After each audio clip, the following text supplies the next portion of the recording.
জাতির মুক্তি সংগ্রামের পরতে পরতে অনেকেই নেতৃত্ব দিছে, কিন্তু শেষ নেতৃত্বটা যিনি দিচ্ছেন, মুক্তি সংগ্রামের শেষ খেলার যে ক্যাপ্টেন, যেখানে বাঙালি জয়লাভ করলো, ওয়ার্ল্ড কাপ পাইলো, শেষ খেলার ক্যাপ্টেনের নাম হলো শেখ মুজিবুর রহমান। এটা যদি কেউ স্বীকার না করে সে ইতিহাস মানে না, অথবা সে শেখ মুজিবুর রহমান বা তার প্রতি তাদের জিজ্ঞাসা আছে, কিন্তু মুক্তিযুদ্ধের ফাইনাল খেলার ক্যাপ্টেনের নাম শেখ মুজিবুর রহমান। আমি বিএনপি করে কথাটা এই কারণে বলতেছি যে আমি কথাটা 3 বার বলছি আমাদের নেত্রী, দেশ নেত্রী খালেদা জিয়ার সামনে। ওই ইঞ্জিনিয়ার যখন শুনছে, এখন এই আলবদর রাজাকারের বাচ্চারা বলবে দেশে কিছুই হয় নাই, আর আমরা আলবদর রাজাকারের বাচ্চাদের স্লোগান দিব। নো, এই দেশে মুক্তিযুদ্ধ থাকতে হবে। জামাত শিবির এবং এই ছেলেরা যে কারণে ঘটাইছে তার প্রথম এবং প্রধান কারণ হলো এরা 71 মানে না। এখন আমি আঙ্গুল উঁচু করে বলছি, এই রাজাকারের বাচ্চারা, আমি ফজলুর রহমান প্রথম বলছি বাংলাদেশে রাজনীতিবিদের মধ্যে, এই আলবদরের বাচ্চারা, এখনো কিন্তু ফজলুর রহমানরা জীবিত আছে, মুক্তিযোদ্ধারা জীবিত আছে, সাবধান কথা বলবা। মুক্তিযুদ্ধ যারা মানো না তারা এই দেশটাকে চলে দাও। যতদিন মুক্তিযুদ্ধ থাকবে, মুক্তিযুদ্ধ থাকবে, এর পক্ষে কিন্তু মুক্তিযোদ্ধারা দাঁড়াবে, কথাটা বলে দিলে, এবং মুক্তিযুদ্ধ জয়লাভ করবে।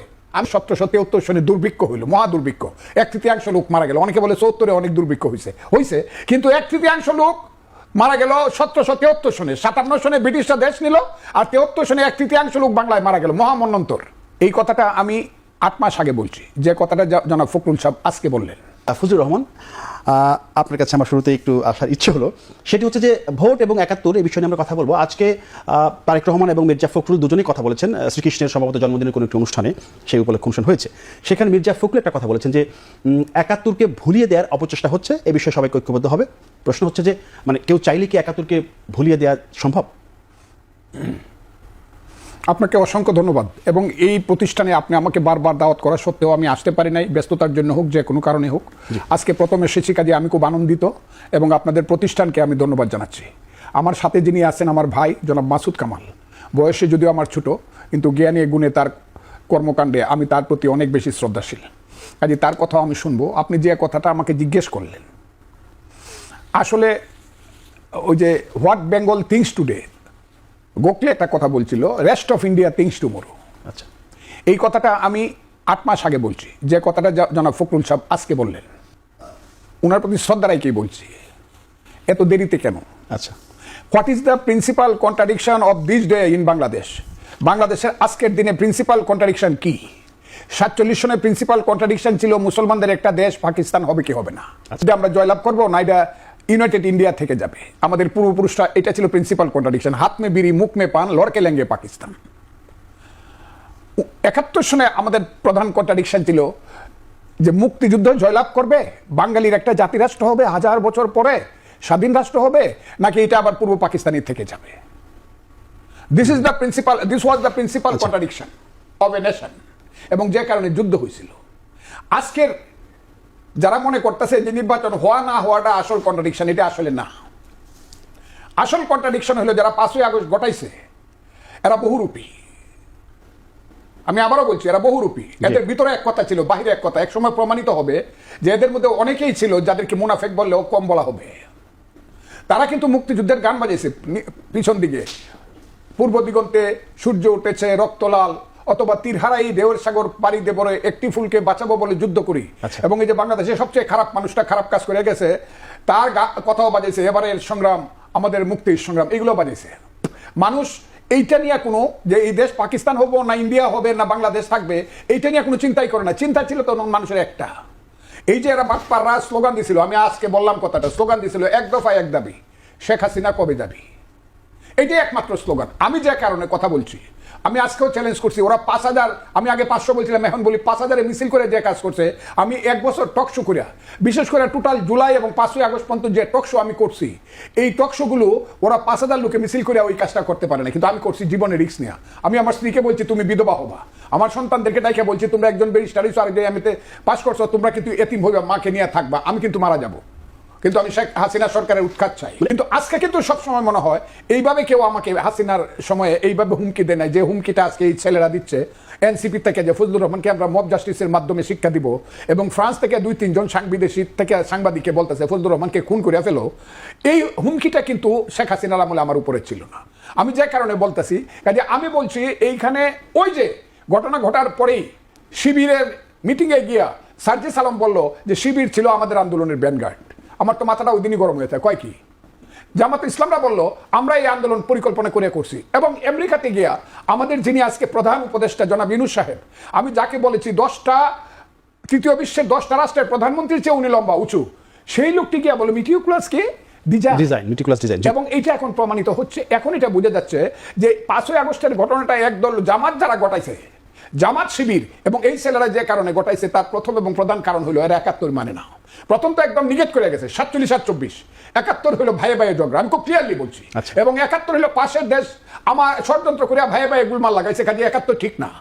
তখন আমি আঙ্গুল উঁচু করে বলছি, এই রাজাকারের বাচ্চারা, আমি ফজলুর রহমান প্রথম বলছি বাংলাদেশে রাজনীতিবিদের মধ্যে, এই আলবদরের বাচ্চারা, এখনো কিন্তু ফজলুর রহমানরা জীবিত আছে, মুক্তিযোদ্ধারা জীবিত আছে, সাবধান কথা বলবা, মুক্তিযুদ্ধ যারা মানো না তারা এই দেশটাকে চলে দাও, খুব ক্লিয়ার, কারণ মুক্তিযুদ্ধের মাধ্যমে দেশটা বাংলাদেশ হয়েছে। এখন আবার দেখা যাচ্ছে আপনি যে বলছেন যে আমার মনে হয় আমাদের নেতা জনাব ফখরুল ইসলাম আলমগীর, ওই যে পাকিস্তানে 2টা ঘটনা হয়েছে কিছুদিন আগে, লস্করি তৈয়বার যে প্রধান তিনি বলছেন যে আমরা 5ই আগস্টের আন্দোলনে এই ধরনের ঘটনা ঘটাইছি যে যাতে আমরা 71-এর পরাজয়ের প্রতিশোধ নিতে পারি। আর গত কয়েকদিন আগে একজন মহিলা পাকিস্তানের একটা বিখ্যাত পত্রিকায় লেখছে যে Bangladesh return again two Pakistan, আপনি দেখেন, এবং সেইখানে কতগুলো জিনিস, গোলাম আজমের ছেলে কিভাবে প্রধান সেনাপতি হওয়া উচিত, এবং গোলাম আজমের ছেলেকে যেভাবে বঞ্চিত করা হয়েছে, এইসব রাজাকারের বাচ্চারা, আমি আবারও বলছি এইসব রাজাকারের বাচ্চারা, যে আমি বললাম আলবদরের বাচ্চারা, গোলাম আজম হলো বাংলাদেশের সবচেয়ে কুখ্যাত দালাল এবং আলবদর সৃষ্টির প্রধান হুতা। প্রথম যে লোকটা টিক্কা খানের সঙ্গে দেখা করছে, আমি প্রমাণ ছাড়া কথা বলি না, বাংলাদেশে 25শে মার্চের পরে যে লোকটা প্রথম দেখা করছে টিক্কা খানের সাথে, যে ঠিক কাজ করছেন আমরাও আপনার সাথে আছি, সেই লোকটার নাম হলো গোলাম আজম। 2 নম্বর দেখা করছে খাজা খয়রুদ্দিন, 3 নম্বর দেখা করছে ফজলুল কাদের চৌধুরী, 4 নম্বর দেখা করছে নুরুল আমিন। তৎকালীন সময়ে সেই 1 নম্বর দালাল এবং কুখ্যাত দালাল গোলাম আজম, যারা পরাজিত হওয়ার পরে মধ্যপ্রাচ্য এবং বিদেশে গিয়ে বাংলাদেশের নামে কুখ্যাতি ছড়াইছে, বাংলাদেশকে অন্ধকার করে দিছে যাতে বাংলাদেশকে কেউ স্বীকৃতি না দেয়, সাহায্য না করে, মুসলিম দেশগুলোকে গিয়া বলছে যে ইন্ডিয়া দখল করে বলছে এটা হিন্দুস্তান হয়ে গেছে, এইগুলা করে বাংলাদেশকে যারা কলঙ্কিত করছে, মসিব লিপ্ত করছে, সেই সব গোলাম আজমের ছেলেরা এখন আবার বাংলাদেশের প্রধানমন্ত্রী হবে, যেখানে তার বয়স হয়েছে 68 বছর, সে রিটায়ারমেন্টে চলে, এখনকার সরকার তাকে সব রিটায়ারমেন্টে দিছে এবং বলছে পাকিস্তান থেকে, এটা নিশ্চয়ই বাংলাদেশ পাকিস্তানে ফেরত আসবে। সেই কারণে আমার ধারণা আমাদের নেতা জনাব ফখরুল ইসলাম আলমগীর সাহেব এই কথাটা বলছেন। তবে একটা কথা বলি, পূর্বের সূর্য পশ্চিমে উঠতে পারে, পৃথিবীর মানচিত্র পরিবর্তন হতে পারে, কিন্তু 71-এর বাংলাদেশ কোনোদিন আলবদর রাজাকারদের মাধ্যমে দেশটা পাকিস্তান হবে না। আমি আরো কিছু কথা বলবো, এটা হবে না। আমি আসবো আপনার কাছে, একজন মুক্তিযোদ্ধা সেই হিসেবে আমি মুক্তিযুদ্ধের প্রশ্ন নিয়ে কথা বলতে চাই।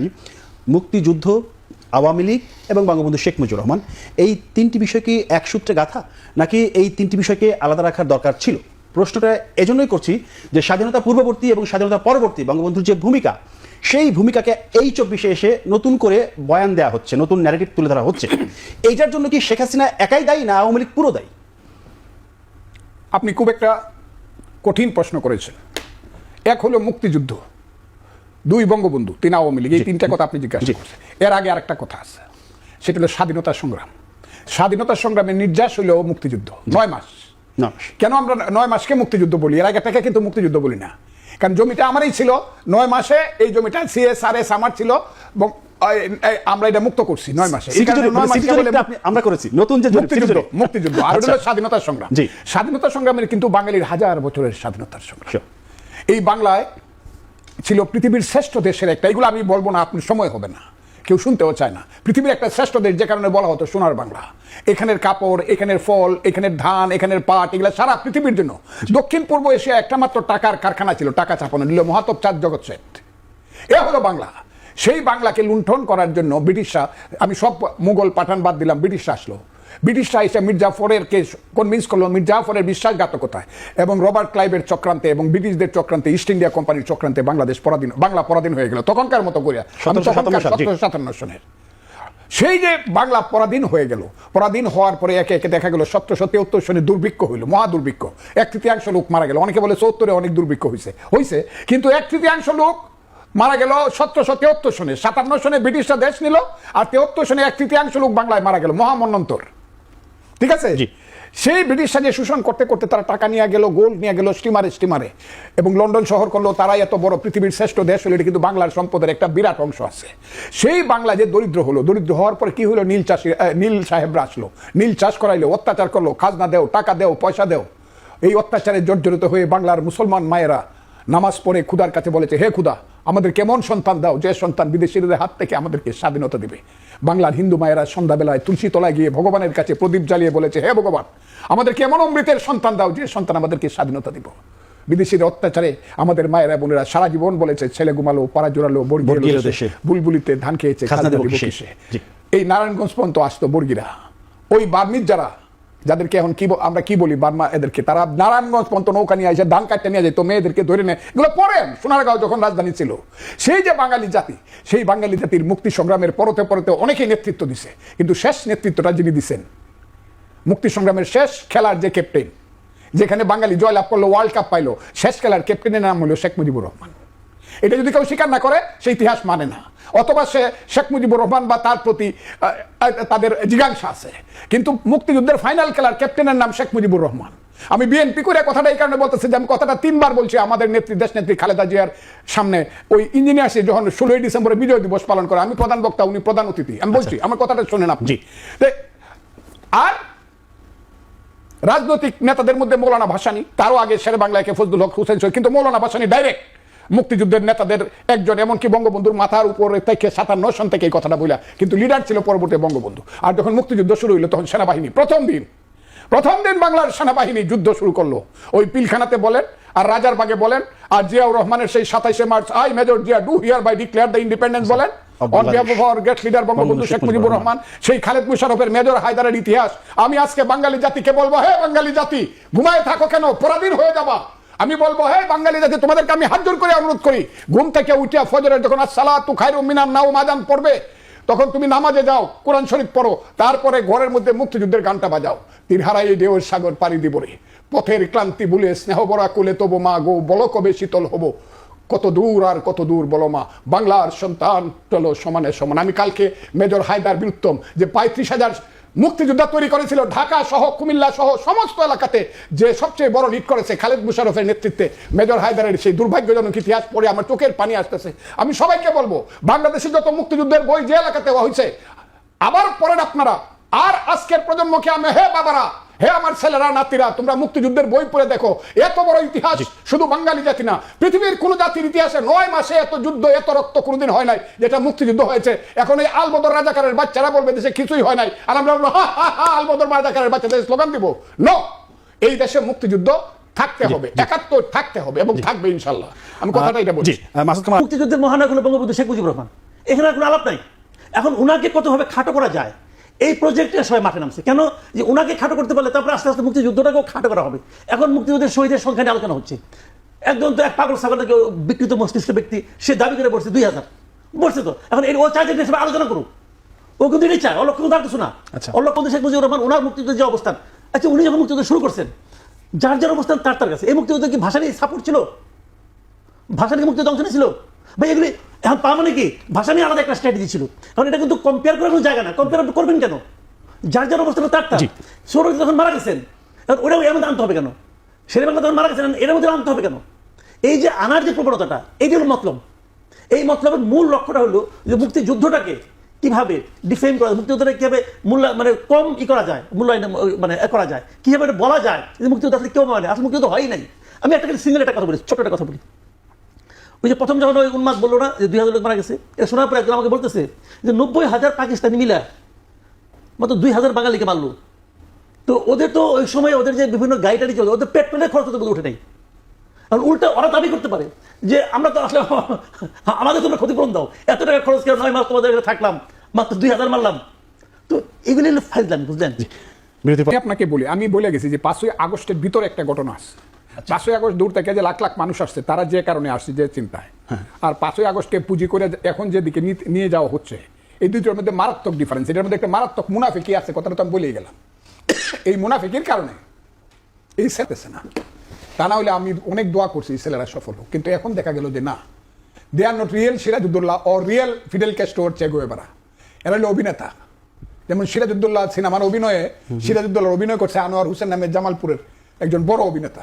আমরা তাকেই মনে করছি আসলে হি ইজ নট সিরাজউদ্দৌলা, হি যে অভিনেতা। জামাত এদেরকে দিয়ে অভিনয় করাইছে 5ই আগস্টের আগে ট্রেনিং দিছে। জামাত ছিল প্রযোজক এবং পরিচালক। ওই যে 29 মিলিয়ন ডলার এই প্রযোজক এবং পরিচালকেরা বছরের পর বছর এই সিনেমাটা বানাইছে। বানায় এদেরকে ছাড়ছে মাঠে। আমরা সবাই বিমোহিত হয়েছি এবং তার পিছনে হাজারে হাজারে লাখে লাখে গিয়া পড়ছে। তারা জয়ী হয়েছে, কিন্তু জয়ী হইয়া রিয়েলি তাদেরকে দিয়ে যে অভিনয় করেছে, তাদেরকে কিছু টাকা পয়সা দিয়ে তারা কিছু লুটপাট করে যা গিয়া, আর দেশটা অন্যটা সব আমাদের। সেই জামাত এই কাজটা, জামাত হইল দেশের কালো শক্তি। আমি এই কারণে বলি জামাতকে কিন্তু আমি মুক্তিযোদ্ধা হিসাবে পরবর্তী সময় মনে মনে মাফ করে দিছিলাম, যারা ভালোভাবে চলুক ভালোভাবে। কিন্তু 5ই আগস্টের পরে দেখলাম এরা ভুলে নাই, ওই যে সাপ যে গর্তের ভিতরে ছিল, সেই গর্তের ভিতর থেকে আইসা আবার ফনা তুলছে। কি যে 54 বছর আগে যে মুক্তিযুদ্ধ হয়েছিল, আর সেই মুক্তিযুদ্ধে আমাদের পূর্বপুরুষেরা পরাজিত হয়েছিল, এবং সেই আত্মগ্লানিতে তারা এত বেশি হয়েছিল, তারা এটার প্রতিশোধ নিতে চায়। এবং প্রতিশোধ নেওয়ার প্রত্যেকটা মিনিটে মিনিটে তারা চেষ্টা করতেছে যে জিনিসটা আমার দল বিএনপি অনেক বড় আত্মা থাকার কারণে হোক বা অনেক বড় দল হওয়ার কারণে হোক, বিএনপি এখন পর্যন্ত সম্পূর্ণ জিনিসটা বুঝতেছে না। কিন্তু বিএনপির কিছু নেতা কিন্তু বক্তৃতা করা শুরু করছে যে জামাত কি জিনিস। আমার কথাটা খুব বোঝার চেষ্টা করি। এরা শুরু করছে এবং এরা কিন্তু নয়া পল্টনের সামনে স্লোগান দিছে 1 মাস আগে, জামাত শিবির রাজাকার এই মুহূর্তে বাংলা স্যার। আমি বলবো নতুন প্রজন্মকে, বিএনপি হোক আর সে যেই হোক, হে বাংলার নতুন প্রজন্ম, তোমরা কিন্তু বাঙালি মায়ের সন্তান, তোমরা কিন্তু মরুভূমির সন্তান নও, তোমরা কিন্তু পাঞ্জাবের সন্তান নও, তোমরা এই বাংলার মাটিতে জন্মগ্রহণ করেছো। এই বাংলার মাটি তোমাদেরকে প্রথমে মায়ের দুধ দিয়েছে, এই বাংলার মাটি তোমাদেরকে শিশুকালে হাতে বই দিয়েছে, করো করো করো করো সর সরাইয়া রস্যই দীর্ঘই। এই বাংলার মাটি তোমাকে প্রাইমারি স্কুলে শিখিয়েছে পাখি সব করে রাতি পোহালো, কারণ এই কুসুম কলি সকলি ফুটিল, রাখাল গরুর পাল লয়ে যায় মাঠে। এই বাংলার মাটি প্রতিদিন তোমাকে সুন্দর দক্ষিণা বাতাস দিয়েছে, এই বাংলার মাটি তোমাকে ভাত দিয়েছে, কাপড় পরেছে, বাংলাতে মা বলা শিখিয়েছে।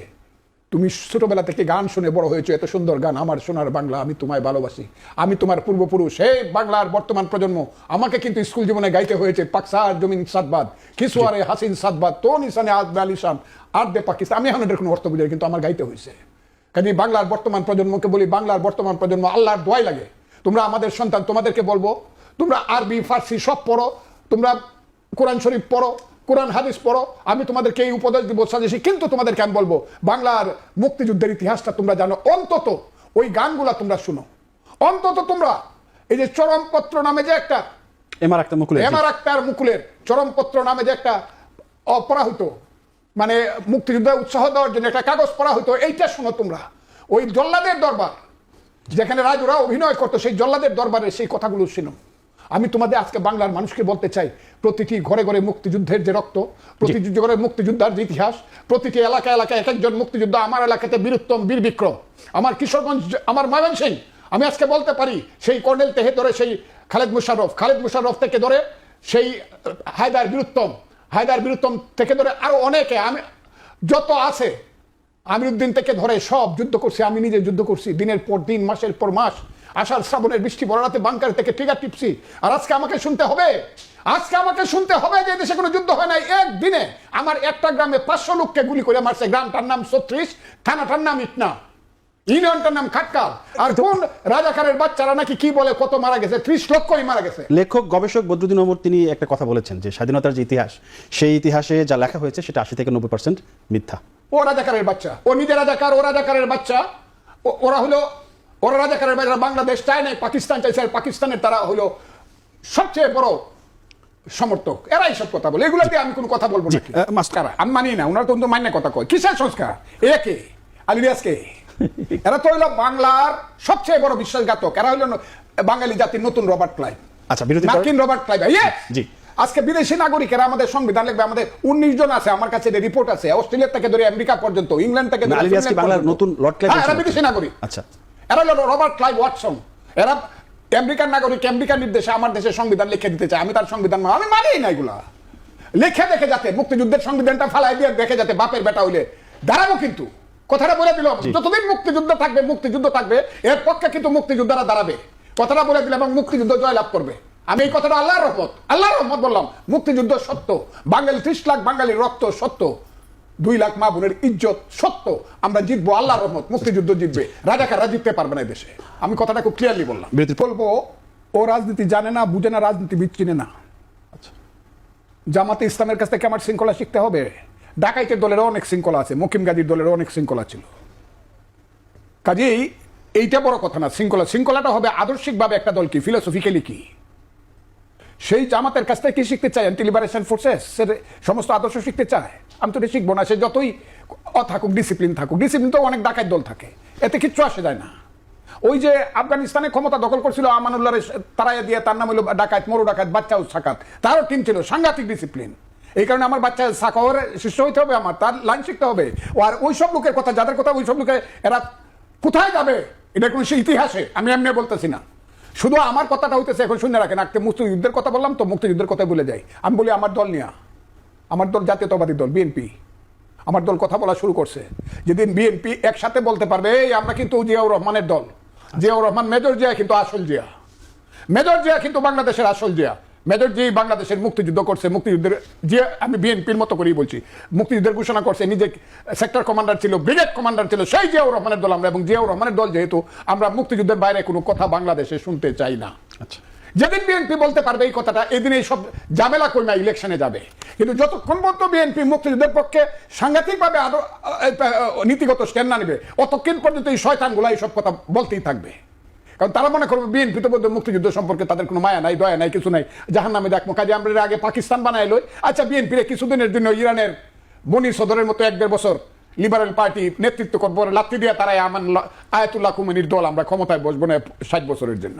এই ঘটনাটা তারা করতে চায়। আমি তাই মনে করি আমার দল বিএনপি যেদিন বুঝবে যেটা জিয়াউর রহমানের দল, এবং জিয়াউর রহমান মুক্তিযোদ্ধা ছিলেন, আমরা মুক্তিযুদ্ধের বাইরে যাব না, বিএনপির মতো করেই মুক্তিযুদ্ধ বলুক, তখন ওরা থামবে। আর তা না হলে যে সংস্কার অপসংস্কার এরা হবে, আমি এদেরকে, যারা সংস্কার তো বিদেশি, আমি তাদেরকে মানি না। আমার দেশের যে কোনো লোক, ইউনিভার্সিটির প্রফেসর নাই, আমি তো বারবার বলি যে তাজউদ্দিন সৈয়দ নজরুলটা সংবিধান বুঝে না, মনোরঞ্জন দল আসাদুজ্জামান খানরা সংবিধান বুঝে না, ওই সুরঞ্জিত সেনের মতো এমপিরা যারা বাংলাদেশ না সারা ভারতবর্ষের পার্লামেন্টের এক একটা প্রতিকৃত, এরা সংবিধান বুঝে না। ডক্টর কামাল সংবিধান বুঝে না, ডক্টর কামালের মোহর দিতে পারবে, ডক্টর কামালের ডিক্টেশন দিতে পারবে আলী রিয়াজ, এরা সংবিধান বুঝে বাংলাদেশের। খালি গণতন্ত্র, সমাজতন্ত্র, ধর্মনিরপেক্ষতা, জাতীয়তাবাদ, এই 4টা স্তম্ভ থাকবে। তারপর যদি কেউ লাগাইতে চায়, এটার সাথে সাংঘর্ষিক না হলে লাগাইতে পারে, আর লাগাইলে সাংঘর্ষিক লাগিলে বা এগুলো ফেলে দিলে কিন্তু বিপদ আছে বাংলাদেশ, আমরা বলে দিলাম।